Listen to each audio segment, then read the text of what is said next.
நாம் சுவாசிக்கின்ற காற்று எல்லாரும் நாங்கள் சுவாசிக்கின்றோம் தானே. ஆறாவது ஒருத்தருக்கு சுவாசம் நடைபெறவில்லை என்று யாரும் சொல்லிவிட முடியுமாண்டா நடக்குது. இறைவனுடைய கருணையால நடக்கு. அந்த காற்றை ஒரு மனித பிறவி எடுத்த ஆன்மாவும் பூர்வ மத்தியிலே நிறுத்தி பழக வேண்டும். அது ஒவ்வொரு மனிதனுடைய ஒவ்வொரு பிள்ளைகளுடைய கடமை. அப்படி பழகி பழகி வர பூர்வ மத்தியிலே அந்த ஜீவசக்தி தூய்மைப்பட்டு உயிர் அனுபவம் விளங்கும். உயிர் எப்படி இருக்கு, நான் யார் என்ற அந்த தன்மை எல்லாம் உயிர் அனுபவம் விளங்கும். அந்த நிலையிலே அந்த உயிர் சக்தியாகிய அந்த வாயு சக்தியை நாம் அகல் நோக்கி இறைவனுடைய திருவடியை நினைக்க வேண்டும். இதான் கடவுள் வழிபாடு. இதை எந்த இடத்தில் நின்றும் செய்யலாம். ஆனால் சில இடங்கள் அதுக்குரிய இடமாக இருக்கின்றது, அது வேறு. ஆனால் ஒவ்வொருத்தரும் இறை வழிபாட்டை அந்தந்த இடத்திலிருந்து செய்யலாம். இறை வழிபாடு என்பது உருவ மத்தியிலே மனதை நிறுத்தி பழகி அதன் வாயிலாக நாம் சுவாசிக்கின்ற வாயு சக்தியும் மனமும் கொஞ்சம் மாசு நீங்க அது படிப்படியாக அகன் நோக்கி சென்று முச்சந்தி, முச்சந்தி என்பது ஆசனத்துவாரத்திலிருந்து உச்சி வரையிலே மேலே பரலோக நாடி இருக்கின்றது. அந்த பரலோக நாடியோடு இந்த புருவமத்திலிருந்து அகன் நோக்கி செல்லுகின்ற நாடி சந்திக்கிற இடம்தான் முச்சந்தி. அப்ப அந்த முச்சந்தி கடந்து நாங்கள் இங்கதானே நினைக்கிறோம், கீழே நினைக்கவில்லை. அப்ப கீழே இறங்கார். அப்ப நாங்கள் அகன் நோக்கி நினைக்கிற நினைவு இறைவனுடைய திருவடியை சார்ந்து நினைத்து கொண்டிருக்கின்ற காரணத்தினாலே அந்த முச்சந்தியிலே நடுநாடிக்கலாலே மேலேதான் ஏறும். மேலே ஏறி அது படிப்படியாக மென்மையாக பக்குவம் அடைது. மிகவும் மெதுவாகத்தான் அந்த வாயு சக்தி மேலே ஏறி செல்லும். பரபரப்பாக இருக்கின்றவர்கள் எவரும் அந்த வாயு சக்தி மேலே ஏறாது.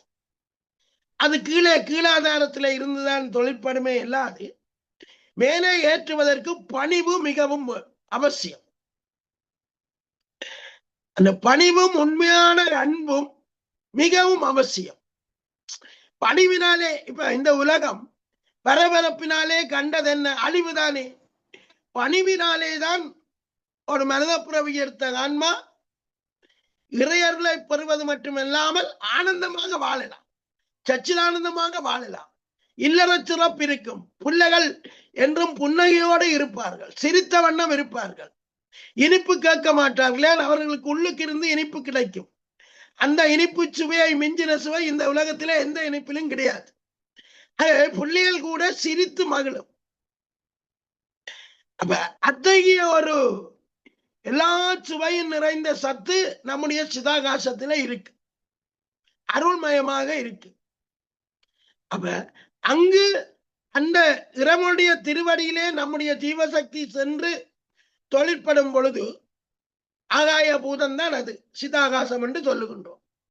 அப்ப ஆகாய பூதத்திலே எல்லாம் நிறைந்திருக்கு, சத்துமயமாக இருக்கு. அப்ப இந்த வாயு சக்தி போய் அந்த சிதாகாசத்தை சென்று இறைவனுடைய திருநடனத்தோடு இணைந்து அந்த பாடல நிறைவிலே அதான் பேசுகின்றார். இணைந்து இயங்கும் பொழுது அங்கு முதலாவதாக ஒளி அனுபவம் ஏற்பட்டு அடுத்த நிலையில அந்த ஒளி குளிர்ந்து நீராக வருகின்றது. இதுதான் பஞ்சபூதத்தினுடைய முதல் தரமான பசுமையான எந்தவித தீங்கும் இல்லாத பஞ்சபூத சக்தி.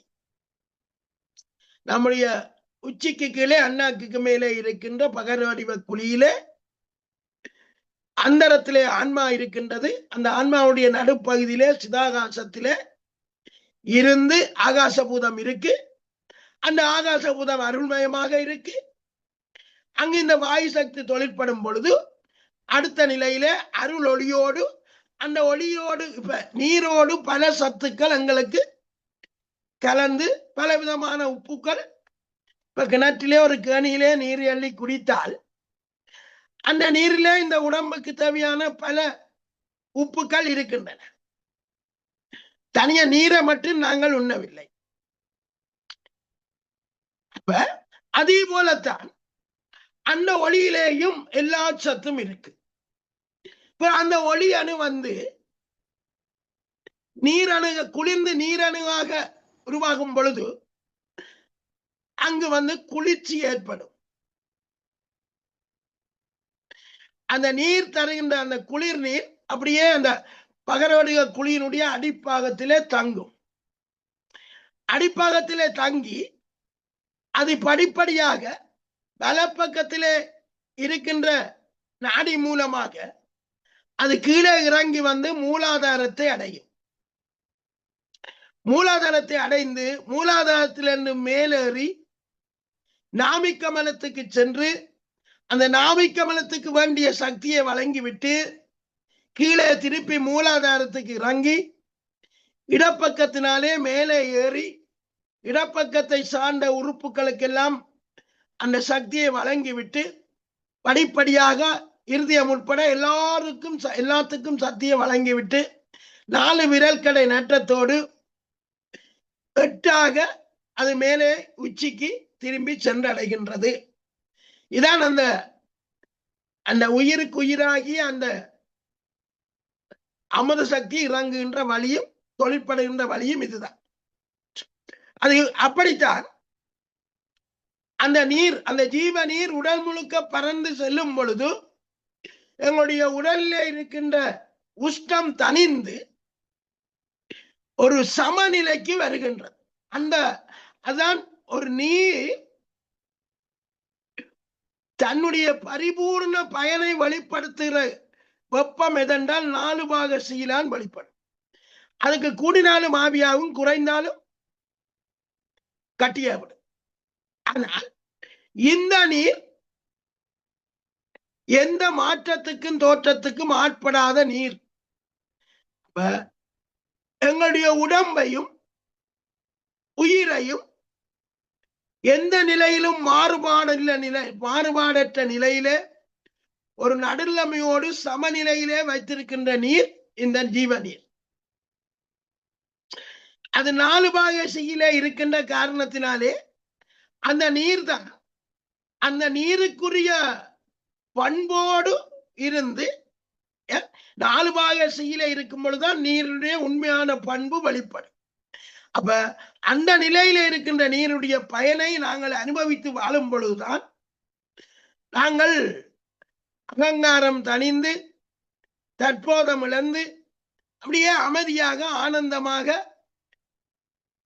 இல்லற சிறப்போடு எச்செயலையும் நற்செயலாக எண்ணி செய்து வாழும் பொழுது எங்களுக்கு எந்த விதமான குற்றங்குறையும் இல்லாமல் வாழுகின்ற வாழ்வு கிடைக்கும்.